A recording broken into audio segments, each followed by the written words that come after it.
हाय दोस्तों, कैसे हैं आप सभी। मैं डॉक्टर अनव्यास फिर से अपने यूट्यूब चैनल पर आप सभी का स्वागत कर रहा हूं और आशा कर रहा हूं सभी ठीक है, मस्त है, एंजॉय कर रहे हैं। तो मैं आ गया हूं 11th नहीं 12th मोस्ट इंपॉर्टेंट क्वेश्चन को लेके। जी हाँ, 12th मोस्ट इंपॉर्टेंट क्वेश्चन, क्योंकि 11 कंप्लीट हो गए हैं, केवल आखिरी के 3 इंपॉर्टेंट क्वेश्चन और बचे हैं। ये तो लगभग मोस्ट रिपीटेटिव क्वेश्चन में से एक है, ये सबको ही पता होगा और इसका आंसर। और ये क्वेश्चन आपके इंटरनल में भी बार बार पूछा जाता है। क्या पूछता है कि डिफरेंस बताइए कैश फ्लो और फंड फ्लो में क्या डिफरेंस होता है। तो cash flow basically cash activity के लिए, ट्रांजेक्शन के लिए हम चेक करते हैं, जिसमें हम ऑपरेटिंग एक्टिविटी, फाइनेंसिंग और इन्वेस्टिंग एक्टिविटी कैलकुलेट करते हैं, जिसमें हम कैश फ्लो का इन और आउट चेक करते हैं।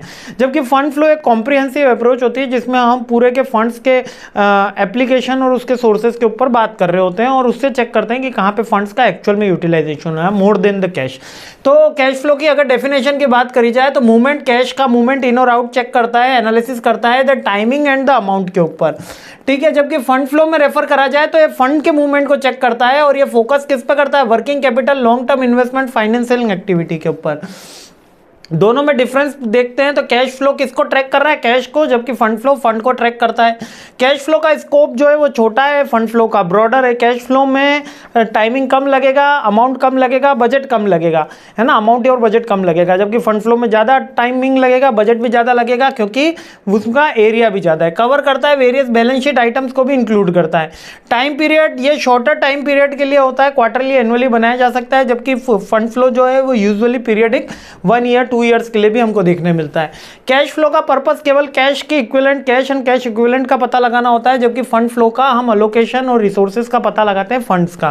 कंपोनेंट्स क्या है इसमें, actual cash transaction, cash receipt को ही किया जाता है, जबकि यहाँ पर बोथ कैश और नॉन कैश आइटम्स को भी इंक्लूड करते हैं।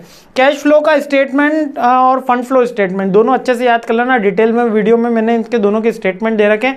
आपको एक बात और बता देता हूं, कैश फ्लो का न्यूमेरिकल आपके कोर्स में है, फंड फ्लो का न्यूमेरिकल आपके कोर्स में नहीं है, तो फंड फ्लो पे ज़्यादा परेशान मत होना। कैश फ्लो का न्यूमेरिकल भी अच्छे से देख लेना, क्योंकि कैश फ्लो का न्यूमेरिकल आ चुका है, वो पॉइंट भी अच्छे से देख लेना। डिटेल वीडियो में मैंने न्यूमेरिकल भी कराया है इसका, ठीक है। तो ये क्वेश्चन यहाँ पे कंप्लीट होता है और आगे बढ़ते हैं। एक बार स्क्रीनशॉट लेने के लिए जो टाइमिंग सबसे चल रहा है, जल्दी से आप स्क्रीनशॉट ले लीजिएगा।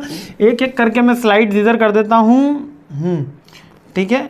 चलिए, डिफरेंस, ये पहला slide, second, third, fourth, complete, ठीक है। तो मस्त रहिए, खुश रहिए, मुस्कुराते रहिए। अगले वीडियो पे मिलते हैं और इस सीरीज जल्द से जल्द कंप्लीट करते हैं। जय हिंद।